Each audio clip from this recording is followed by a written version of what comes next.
Y'all, spooky season is finally here. I am so pumped, ready to get this video out. Today we're going to be styling the living room with my real life Hocus Pocus theme. Y'all, it is going to be so good. I have so many good pieces for this theme. I cannot wait to share that with you. So to start it off, I want to share with you all kind of everything I've got to work with and give you kind of like my mood board for what I plan on doing for in here. So on my Pinterest I have a Halloween board, and I have been just pinning things that I see, ideas that I like, or anytime I'm inspired by something, whether I see it on social media or on YouTube, I will go search it on Pinterest and pin it to a board. That way I don't forget it. The vibe I'm going for, again, is real life Hocus Pocus. And to do this, I really wanted to use some of my antique baby clothes. I wanted to use my spooky crow purse that I got at the beginning of this year. Oh, it's amazing.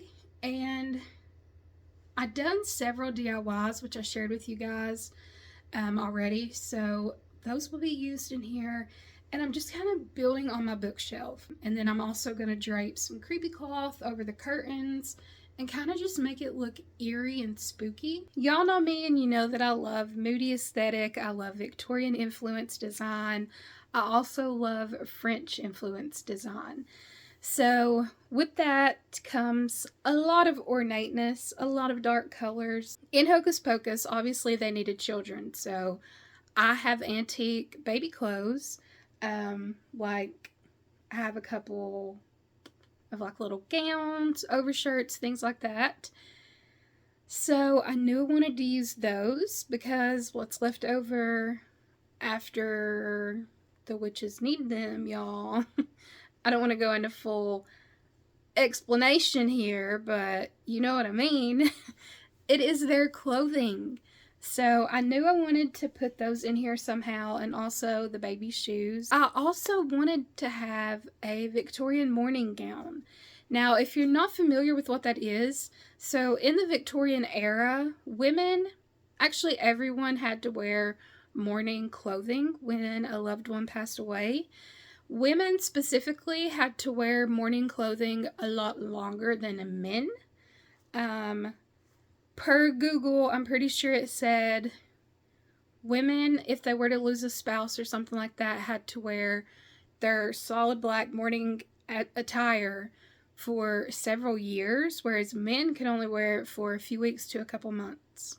So it was very different back then. Society was a lot different. That's pretty much the history of what a morning gown is. But going along with the morning dress, I also had Victorian boots. I have a pair of black, and then I have a single brown and a single gold. I did choose to use the black pair for this one, but I think you guys get the point. So let's get in to decorating this living room. So to get started with styling, we're going to begin on the bookshelf. And on here, I'm basically just using things that I already have. I'm using my antique books and then the book we made together. I really want this to feel just like a little witch's cottage. And this is where she just keeps everything that she's using. This is where all of her references are when she needs them. And yeah. So it's going to be very creepy looking.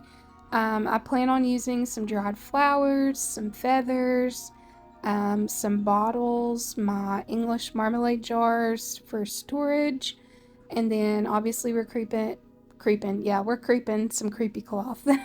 We're draping some creepy cloth in here to give it a little bit more of a spooky vibe.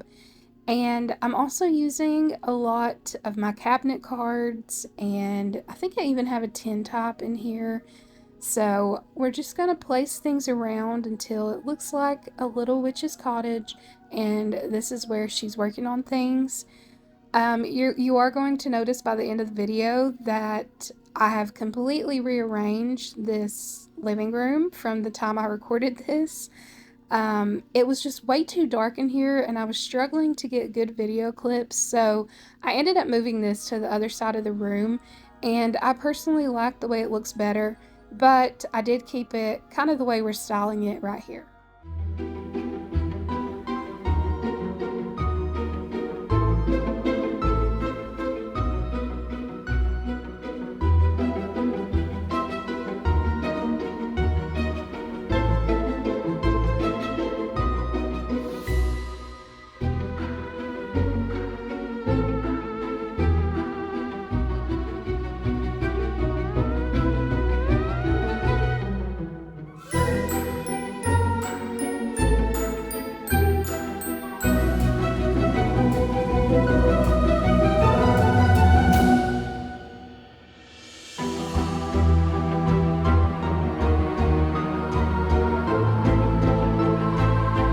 So around here is whenever I stopped. I needed a larger bottle for this medicine label, and I did go thrifting and found one. I shared that with you all in my haul that I posted right before this, but these labels were only $1 a piece at Reclaimed on Main in Shelbyville, and they are antique medicine bottle labels. This one specifically is for a purgative and a laxative, so there's nothing better for Halloween. So I did have to pause to make this so that I can add it into the bookshelf.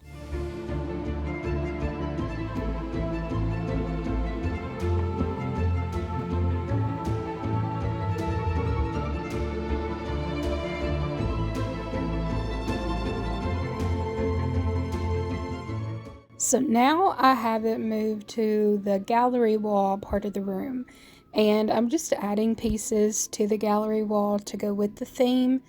Now I want to take a moment to talk about these white butterflies. I originally wanted to do spiders. I know bats are very popular, but I'm trying to do something a little different. Now I was originally going to do spiders, but the more I thought about it, the butterflies looked really cool. And I was really hoping to find some death moth little appliques, but I wasn't able to find any. They didn't look realistic, the ones that I found, so I just stumbled across white butterflies. Now, when I googled this, white butterflies are a symbol of innocence, but they're also a symbol of a loved one being near. So are these butterflies symbolic of the person she's mourning, or are these butterflies symbolic of the innocence of the children? I'll let you guys be the judge of that. Let me know in the comments what you think.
moved it to this wall, and I'm so glad I did. I don't know why I didn't do this originally.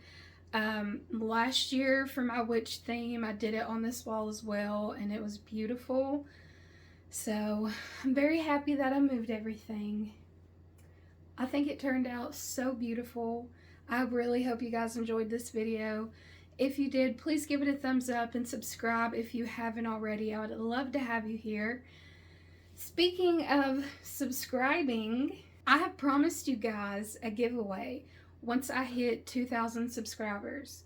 And guess what, y'all? We did it. We're finally at 2,000. So I will be giving away a Stained and Crazed Ironstone milk pitcher, and I'm also going to add in a couple of smaller things to go with it, but I want those to be a surprise. If you're interested in entering the giveaway, just leave a comment on this video with a black heart emoji. If you don't want to do a black heart, you can do anything else, but make sure you let me know that you are wanting to join the giveaway. And you also need to be following my Instagram. It is decorwithkay, the same way that it is here on YouTube. And the reason I need you to do that is because that is where I would need to message you in order to get your shipping address if you were to win. So go follow me over there. I will be making a post for the giveaway, and then you're just going to comment on that post. I will go back and make sure that everyone has commented here and over there and followed me on Instagram. So if you want to join in on the giveaway, those are the steps that I need you to follow. And then I would choose a winner probably on the 25th of this month. So thank you guys so much for subscribing. I appreciate all of your support. You all are just the sweetest little community, and I'm so glad to have you. You want to say hi? Yeah? Come on. Oh, goodness. Kitty wanted to be in the video too. I know, honey. But yeah, thank you guys so much. I appreciate everything. And Kitty and I will see you in the next one. Say bye.